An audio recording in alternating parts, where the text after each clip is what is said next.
ఇక భరత్ ప్రణతికి దారి మధ్యలో నుంచే ఫోన్ చేసి, ఈరోజు నీ ముద్దు మిస్ అయ్యాను. ఈ రాత్రికి మల్లెపూలు తీసుకుని వస్తాను. సెటిల్ అయ్యే వరకు పిల్లలు వద్దనుకున్నాం. ఇక నాకు మంచి జాబ్ వచ్చేసింది కాబట్టి వచ్చే ఏడాదికి మనం మమ్మీ డాడీ అయిపోతాం. మాట్లాడవేంటి అని అంటాడు భరత్. నేనేం మాట్లాడలేదంటే మౌనం అంగీకారం అనేగా అర్థం అని మల్లెపూలు జాతరకి గ్రీన్ సిగ్నల్ ఇస్తుంది ప్రణతి.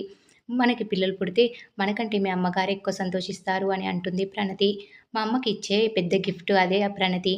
సాయంత్రం రెడీగా ఉండు, బయటకు వెళ్ళి డిన్నర్ చేసి వద్దామని అంటాడు భరత్. సరే త్వరగా వచ్చేయండి అంటూ తెగ సిగ్గుపడిపోతూ ఉంటుంది ప్రణతి. ఇక మరోవైపు భరత్ నిజంగానే వచ్చి తనని పట్టుకుంటున్నట్టుగా కలగంటుంది ప్రణతి. అబ్బా వదులు భరత్, వద్దు భరత్ అంటూ ఓ రేంజ్లో కలగంటుంది ప్రణతి. ఇక మరోవైపు భరత్ ఆఫీస్కి వెళ్ళేసరికి ఘన స్వాగతం లభిస్తుంది. ఆఫీస్లో వాళ్ళంతా ఎదురొచ్చి గుడ్ మార్నింగ్ సార్ అంటుంటే ఉప్పొంగిపోతాడు భరత్. తన క్యాబిన్ని చూసుకొని ఇది కళా నిజమా అని గిల్లి మరీ చూసుకుంటాడు. ఇంతలో ఒకడొచ్చి, ఇది నా సీటు, నీకు ఏం అర్హత ఉందని ఇక్కడ కూర్చున్నావు, లెవ్వరా అంటూ కాలర్ పట్టుకొని బయటకు లాక్కొని వస్తాడు. నీ వాళ్ళేరా నా జాబ్ పోయింది, అయినా నాకు లేని అర్హత నీకేముందని ఆ సీట్లో కూర్చోబెట్టారు, చెప్పరా చెప్పు అంటూ భరత్ కాలర్ పట్టుకొని అందరి ముందు ఘోరంగా అవమానిస్తాడు. ఇంతలో శంకర్ అంటూ నిప్పులు కక్కుంటూ వస్తుంది రాజేశ్వరి. భరత్ కాలర్ పట్టుకుంటావురా అంటూ లాగిపెట్టి కొడుతుంది. ఈ భరత్ ఎవరనుకున్నావురా, నా కొడుకుపై చేయి వేస్తావురా అని కొడుతూ ఉంటుంది రాజేశ్వరి. ఏంటి మేడం, ఇతను నీ కొడుకా అని శంకర్ అడగడంతో భరత్ కూడా షాక్ అయి చూస్తూ ఉంటాడు. అవునరా, నా కొడుకే, నా కొడుకు లాంటివాడు, కొడుకు కంటే ఎక్కువ అని అంటుంది రాజేశ్వరి. ఈ భరత్కి ఏం అర్హత ఉందని అంటున్నావు కదా, ఆ చైర్లో కూర్చోడానికి అన్ని అర్హతలు ఉన్నాయి కాబట్టి ఆ ఉద్యోగం ఇచ్చాను. ఇది నా కంపెనీ, నా ఆఫీసు, నాకు నచ్చింది చేస్తాను. అడగడానికి నువ్వెవర్రా ఈడియట్. నీకే కాదు మీ అందరికీ చెప్తున్నా వినండి, ఈ రోజు నుంచి నా కొడుకే మీ అందరికీ బాస్. మీరు నాకెంత రెస్పెక్ట్ ఇస్తారో అదే రెస్పెక్ట్ నా కొడుక్కి కూడా ఇవ్వాలి. భరత్ ఏది చెప్తే అది చేయాల్సిందే. భరత్కి వ్యతిరేకంగా మాట్లాడితే బయటకు వెళ్ళిపోవాల్సిందే. రే శంకర్, నేను జాబ్లో నుంచి తీసేశాను కాబట్టి పోరా, భరత్కి క్షమాపణలు చెప్పరా అంటూ అందరి ముందు క్షమాపణలు చెప్పిస్తుంది రాజేశ్వరి. తర్వాత రాజేశ్వరి, నువ్వెవరికి భయపడాల్సిన అవసరం లేదు భరత్, ఇది నీ ఆఫీసే, నీకు నచ్చినట్లు ఉండు. నీకు జరిగిన అవమానానికి నేను ఫీల్ అవుతున్నా, ఇక నీకు ఎలాంటి ఇబ్బంది ఉండదు అని అంటుంది రాజేశ్వరి. దాంతో భరత్ పూర్తిగా రాజేశ్వరిని నమ్మేస్తాడు. ఇక లోపలికి వచ్చిన తర్వాత ఆ శంకర్కి కాల్ చేస్తుంది. బాగా యాక్ట్ చేసావు శంకర్, నీకు కావాల్సిన అమౌంట్ పంపించేస్తాను, ఏదైనా అవసరం ఉంటే చెప్తాను అని అంటుంది రాజేశ్వరి.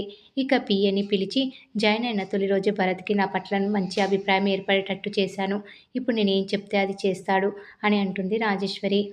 ఇక మరోవైపు అవని వాళ్ళంతా శ్రీకర్ శ్రియ ఉండే ఇంటికి వస్తారు. ఏంటి ఏంటి శ్రీకర్ ఇది, ఎన్నిసార్లు ఫోన్ చేసినా తీయవేంటి, పదండి మన ఇంటికి వెళ్ళిపోదామని అంటారు పార్వతి అక్షయ్లు. ఎక్కడికి వెళ్ళేది అంటూ ఎంట్రీ ఇస్తుంది శ్రియ. నాకు నా భర్తకి విలువలేని ఇంట్లో నేను ఉండలేను. అవని పల్లవిలు సొంత అక్క చెల్లెలు అయ్యారు కదా, అక్కడికి వస్తే నాపై పెత్తనం చేస్తారు, నేను వచ్చేది లేదు అని తెగేసి చెప్తుంది శ్రియ. బుద్ధి లేకుండా మాట్లాడకు, కడుపుతో ఉన్నదానివి ఇలా ఇల్లు వదిలేసి వచ్చేయొచ్చా అంటూ అవని అక్షయ్లు క్లాస్ పీకుతారు. దాంతో శ్రియ అక్షయ్పై తిరగబడుతుంది. నా మొగుడిని వాడుకొని తెలివిలేని దద్దమ్మని చేశారు, నా మాట వినకుండా మీకు ఇష్టం వచ్చినట్లు వాడుకుంటున్నారు. పని చేసేది మా ఆయన, పేరు మాత్రం నీకు, ఇంటి పెత్తనం మీ పెళ్ళానిది, ఆఫీస్ పెత్తనం మీది అంటూ నోటికొచ్చినట్లు పేలుతూ ఉంటుంది శ్రియ.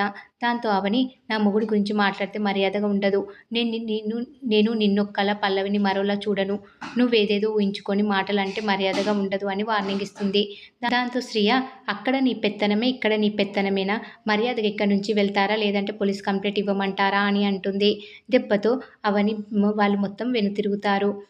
ఇక మరోవైపు భరత్ని ప్రసన్నం చేసుకునే పనిలో పడిన రాజేశ్వరి భరత్ భోజనం చేస్తుంటే అతని దగ్గరికి వెళ్తుంది. పచ్చడితో తినడం చూసిన రాజేశ్వరి, నువ్వు కోటీశ్వరుడిరా, నీకు ఈ పచ్చడి మెతుకులు తినాల్సిన కర్మ ఏంటి అని మనసులో అనుకుని భరత్ని తనతో పాటు భోజనం తినడానికి తీసుకుని వెళ్తుంది. పర్లేదు వద్దని భరత్ అనడంతో, కొడుకు తినకపోతే అమ్మ బాధపడుతుందని తెలియదా నీకు అని అంటుంది రాజేశ్వరి. ఏమన్నారు మేడం అని భరత్ అనడంతో, అదే అమ్మలాంటి దాన్ననే అంటున్నా అని అంటుంది రాజేశ్వరి. ఆ తర్వాత భరత్కి ఇష్టమైన వంటలు రప్పించి కడుపు నిండా పెడుతుంది. నీకు తినిపించాలని ఉందిరా అని అంటూ ఎమోషనల్ అవుతుంది. ఇక భరత్కి వడ్డిస్తూ, ఇక నుంచి నిన్ను నా కొడుకులాగే చూసుకుంటాను అంటూ ప్రేమగా వడ్డిస్తుంది రాజేశ్వరి. రేపటి నుంచి మనం కలిసే భోజనం చేద్దాం, నేనే తీసుకొస్తా, నీకేమిష్టం అని అడుగుతుంది రాజేశ్వరి. అయ్యో పర్లేదు మేడం అని భరత్ అంటే, మీ అమ్మ పెడితే వద్దంటావా, చెప్పు నీకేమి ఇష్టమని అంటుంది రాజేశ్వరి. చేపల పులుసు ఇష్టం మేడం అని భరత్ అనడంతో భరత్ కోసం చేపల పులుసు చేసి తీసుకొస్తానని అంటుంది రాజేశ్వరి. మరి ఏం జరగబోతుంది అనేది రాబోయే ఎపిసోడ్లో తెలుసుకుందాం.